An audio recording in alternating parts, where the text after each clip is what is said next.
నేటి దినము కొరకై ఏర్పాటు చేయబడిన క్రొత్త నిబంధన వాక్య భాగముగా పరిశుద్ధుడైన మత్తయి రాసిన సువార్త 8వ అధ్యాయము 14వ వచనం నుండి 34వ వచనం వరకు చదువుకుందాము.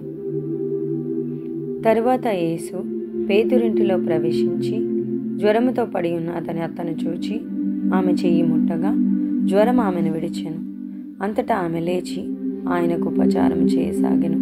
సాయంకాలం అయినప్పుడు జనులు దయ్యములు పట్టిన అనేకులను ఆయన యొద్దకు తీసుకుని వచ్చిరి. ఆయన మాట వలన దయ్యములను వెళ్ళగొట్టి రోగుల నెలను స్వస్థపరచెను. అందువలన ఆయనే మన బలహీనతలను వహించుకొని మన రోగములను భరించనని ప్రవక్త అయిన యెషయా ద్వారా చెప్పబడినది నెరవేరెను. యేసు తన యొద్దనున్న జనసమూహమును చూచి అద్దరికి వెళ్ళవలెనని ఆజ్ఞాపించెను. అంతటా ఒక శాస్త్రి వచ్చి, బోధకుడా, నీవెక్కడికి వెళ్ళినను నీ వెంట వచ్చేదనని ఆయనతో చెప్పెను. అందుకు యేసు, నక్కలకు బొరియలను ఆకాశ పక్షులకు నివాసములను కలవు గాని మనుష్య కుమారునికి తలవాల్చుకొనుటకైనను స్థలము లేదని అతనితో చెప్పెను. శిష్యులలో మరి ఒకడు, ప్రభువా, నేను మొదట వెళ్ళి నా తండ్రిని పాతిపెట్టుటకు నాకు సెలవిమ్మని ఆయనను అడుగగా యేసు అతని చూచి, నన్ను వెంబడించుము, మృతులు తమ మృతులను పాతిపెట్టుకొననిమ్మని చెప్పెను. ఆయన దోణి ఎక్కినప్పుడు ఆయన శిష్యులు ఆయన వెంట వెళ్ళిరి.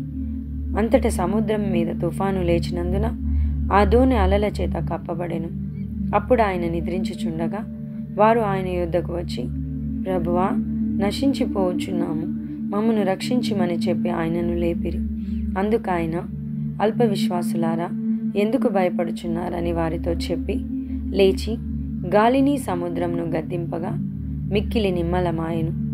ఆ మనుషులు ఆశ్చర్యపడి, ఈయన ఎట్టివాడో, ఈయనకు గాలియు సముద్రమును లోబడుచున్నమని చెప్పుకొనిరి. ఆయన అద్దరినున్న గదరేనీయుల దేశము చేరగా దయ్యములు పట్టిన 2 మనుషులు సమాధులలో నుండి బయలుదేరి ఆయనకు ఎదురుగా వచ్చిరి. వారు మిగుల ఉగ్రులైనందున ఎవడునూ ఆ మార్గమున వెళ్ళలేకపోయెను. వారు, ఇదిగో, దేవుని కుమారుడా, నీతో మాకేమి? కాలము రాకమునిపై మమ్మను బాధించుటకు ఇక్కడికి వచ్చితివా అని కేకలు వేసిరి.